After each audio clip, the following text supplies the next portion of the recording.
전 세계 수많은 그리스도인에게 같은 고민이 있습니다. 그것은 바로 현재 나에게 주어진 조건과 환경 속에서 어떻게 살아야 하는지에 대한 것입니다. 만일 이것에 대해서 깊이 생각하지 않는다면 자연스럽게 세상의 흐름에 따른 진화론적 세계관을 따라 살아가게 됩니다. 쉽게 말하면 주어진 환경과 조건에 맞춰 살아간다는 것입니다.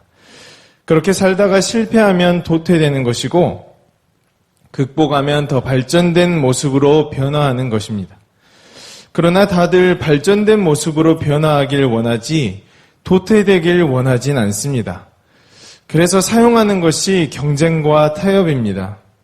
그런데 이 경쟁과 타협이 소위 생존 게임의 원리처럼 살벌하게 이루어집니다. 자기보다 약자를 짓밟고 올라가다가 자기보다 강자를 만나면 평화 협상을 합니다.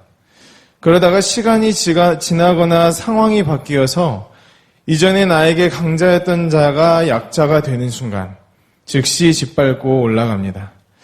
그 결과 강자들 앞에서 약자는 점점 사라지고 그 강자들 중에서 더 빠르게 발전하지 못하면 도태되는 것입니다. 이 세상은 강자가 되기 위해서 조건과 환경 속에서 서로를 멸망시키는 전략을 펼치면서 누군가는 그 전쟁에서 희생되었다는 사실을 외면한 채 그저 결과적으로 발전되었다는 사실에 만족하는 이기적인 생존자들로 가득한 공간이 되어버렸습니다.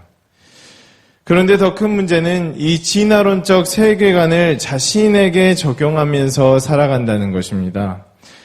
나는 계속해서 발전되어야 하는 것입니다. 멈추면 안 되는 것이죠. 그러다가 내게 주어진 조건과 환경을 극복하지 못한 채 발전하지 못하면 스스로 정죄하며 가치 없는 존재로 나 자신에게 손가락질을 하며 깎아내리는 것입니다. 그래서 자연스럽게 내가 가치 있는 존재가 되기 위해서 수단과 방법을 가리지 않는 것이죠. 발전하면 할수록 더 높은 수준의 나를 원하게 됩니다. 돈, 권력, 명예, 인격, 성품, 사람과의 관계 등등 수많은 영역에서 스스로를 압박하는 것입니다. 여러분, 이런 사람이 하나님의 형상으로 지어진 사람답게 살 수 있습니까? 그렇지 않죠. 결국에는 심장에 달려있는 시한폭탄이 폭발하는 것처럼 처참한 일이 벌어지게 되는 것입니다. 주어진 조건과 환경에서 하나님을 외면하고 자신의 완벽함을 추구하며 내가 가장 높은 곳에 올라갈 수 있는 바벨탑을 쌓은 결과입니다. 여러분, 예수를 믿는다고 해도 그리스도인의 바른 세계관을 갖지 않고 살아간다면 이와 같은 일이 남의 일이 아닐 수 있다는 것입니다. 나에게 주어진 조건과 환경이 절망적일 때는 어떻습니까? 그리스도인의 바른 세계관을 갖지 않는다면 보통 두 가지를 선택할 수 있는데 그 중에 하나는 단지 그 절망적인 환경과 조건만 벗어나면 모든 것이 해결될 것처럼 하나님께 기도하면서 억지를 부리는 것이고 또 하나는 절망적인 환경과 조건 탓을 하면서 자포자기하는 것입니다. 성경의 바른 세계관을 갖지 않는다면 왜곡된 시각으로 하나님을 바라보면서 하나님께서도 자신의 자녀에게 허락하지 않으시는 멸망의 길을 스스로 걸어가는 것입니다. 그렇다면 성경은 무엇을 말하고 있습니까? 놀랍게도 성경은 완전히 새로운 방향을 제시하고 있습니다. 그것은 약속의 말씀대로 하나님의 사랑이 우리에게 찾아오는 환경과 조건 속에서 결코 멸망하게 하지 않게 하신다는 것입니다.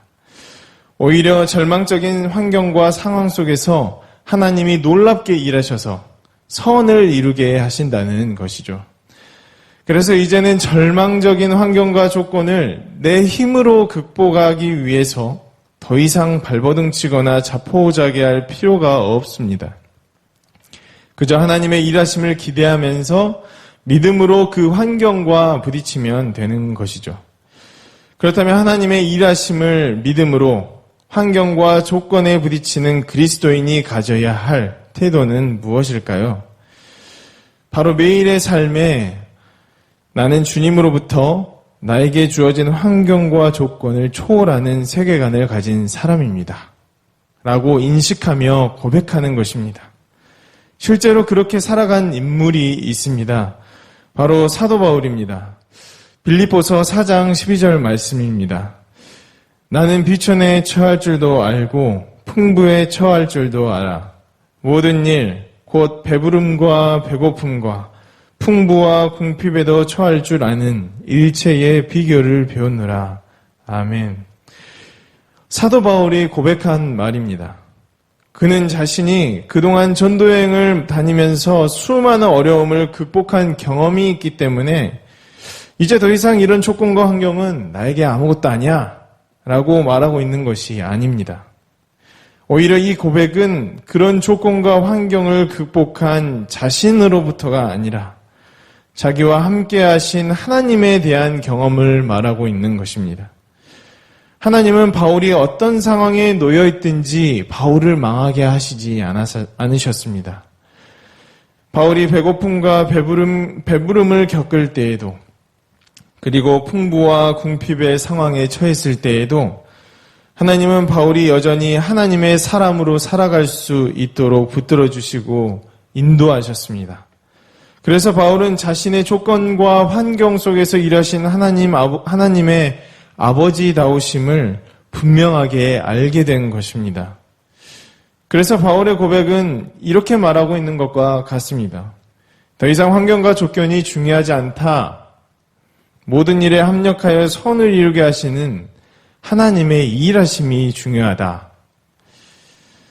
사랑하는 여러분, 여러분의 앞에 현재 절망적인 환경과 조건이 있습니까?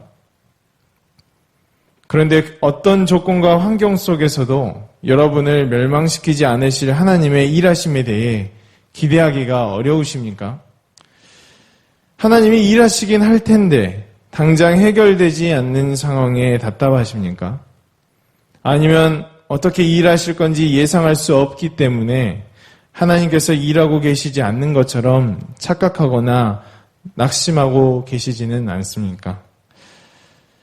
그렇게 생각하는 심령에 하나님께서 이렇게 말씀하십니다.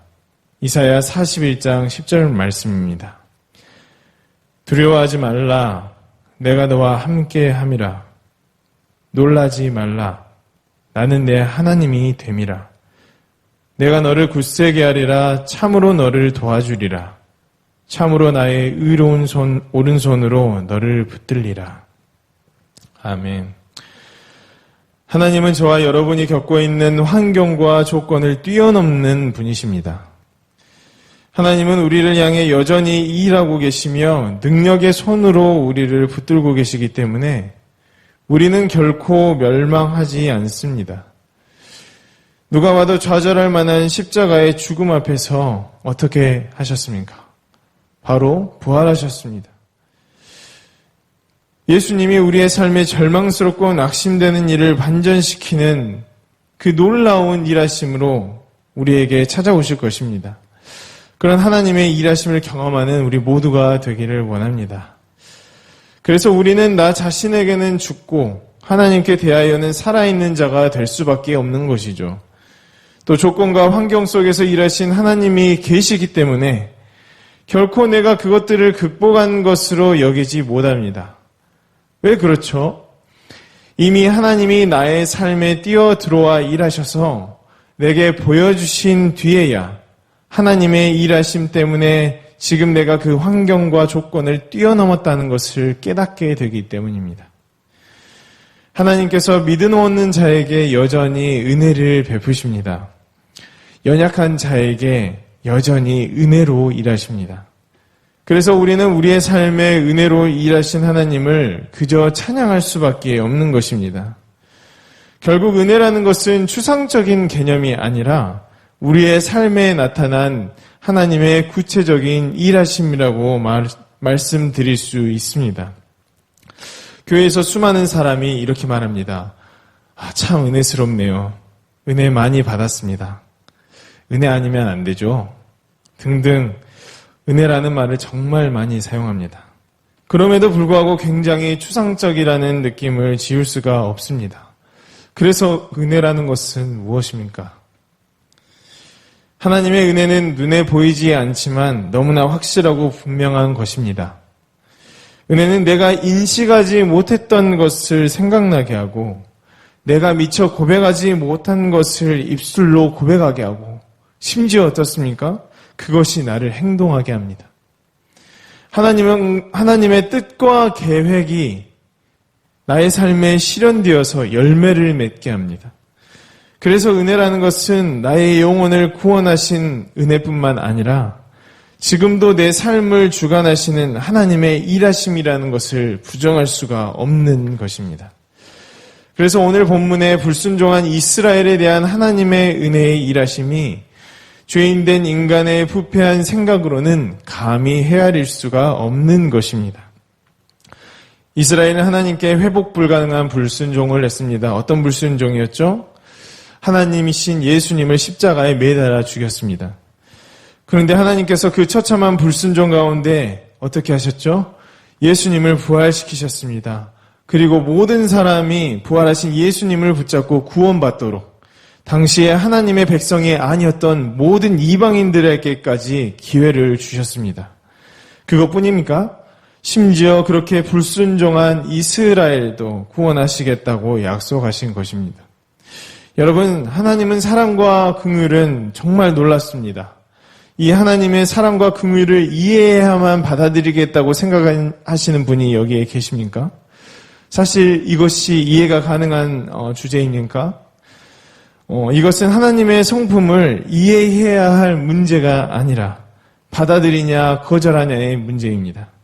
그리고 그렇게 받아들일 때 하나님이 구원에서 멈추지 않으시고 우리를 영광스러운 자로 세우시기 위해서 계속해서 아버지의 역할을 충실하게 하십니다.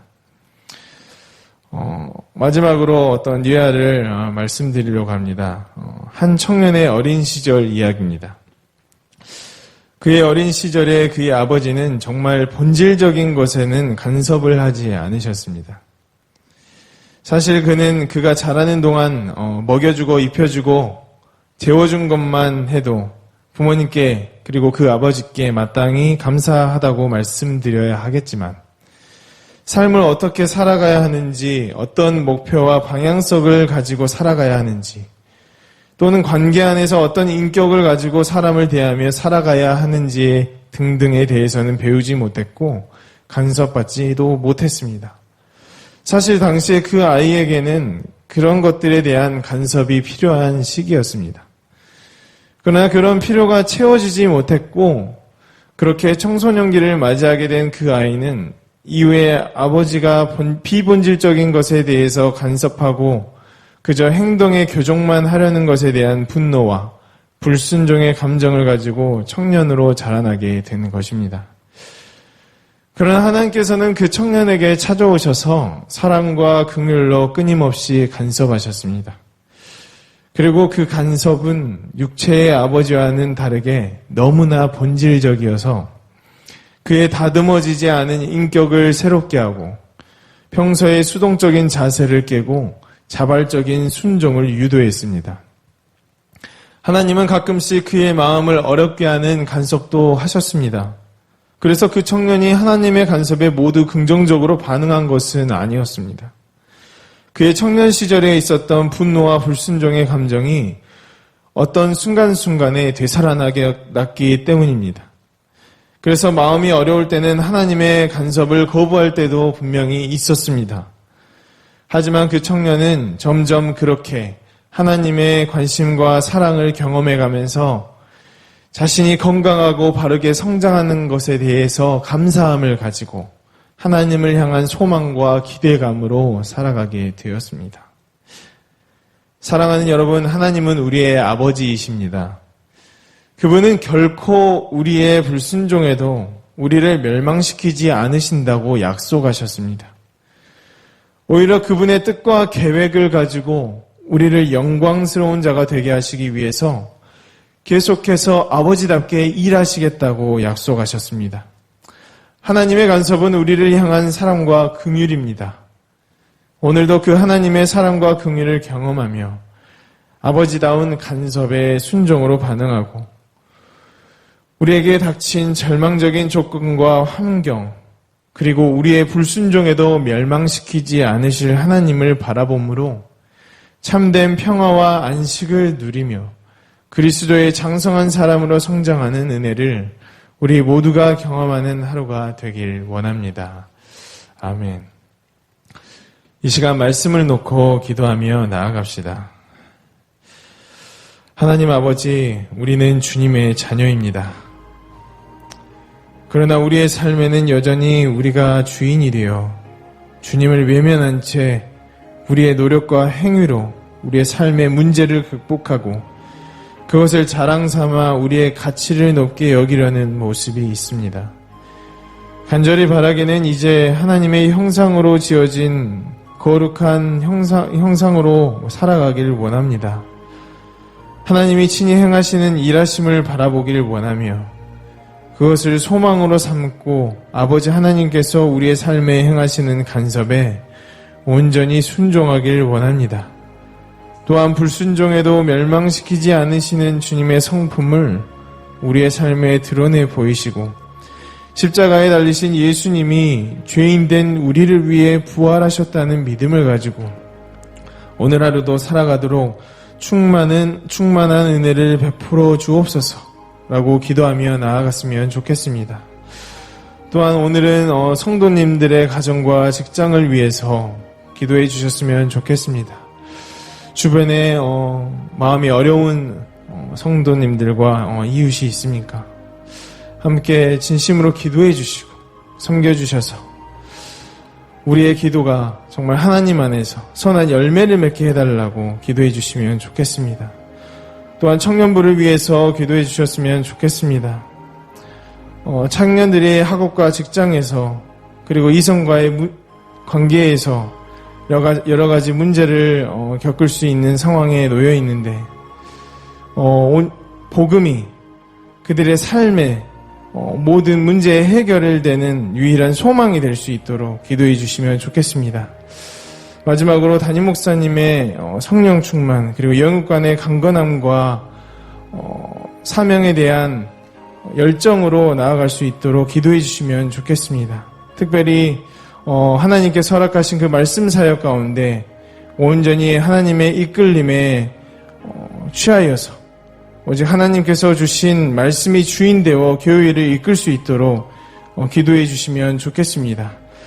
대통령과 나라와 민족을 위해서 캄보디아에서 선교하시는 조학현 선교사님을 위해서 마지막으로 광신대학교를 위해서 기도해 주시면 좋겠습니다.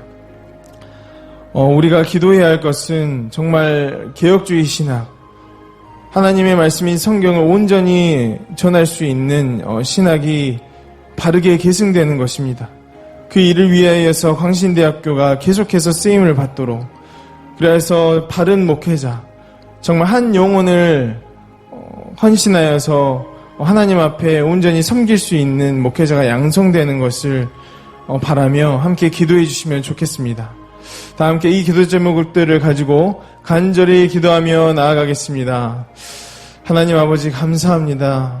이 시간 우리를 향해 계속해서 하나님의 구원을 경험하게 하시고 하나님의 은혜와 사랑과 긍휼을 경험하게 하시는 주님을 찬양합니다. 하나님, 우리는 날마다 하나님 앞에 불순종을 하며 하나님 앞에 순종을 드릴 때에도 정말 우리의 마음에 결백함으로 온전히 순결하게 나아가지 못하는 경우가 있습니다. 그럼에도 하나님, 우리는 우리 스스로 우리를 정죄하는 하나님은 정죄하지 않으시고 오히려 그 불순종에도 하나님 우리를 멸망시키지 않으시며 우리를 여전히 아버지답게 대하시며 하나님 우리를 아버지다움으로 계속해서 인도하십니다.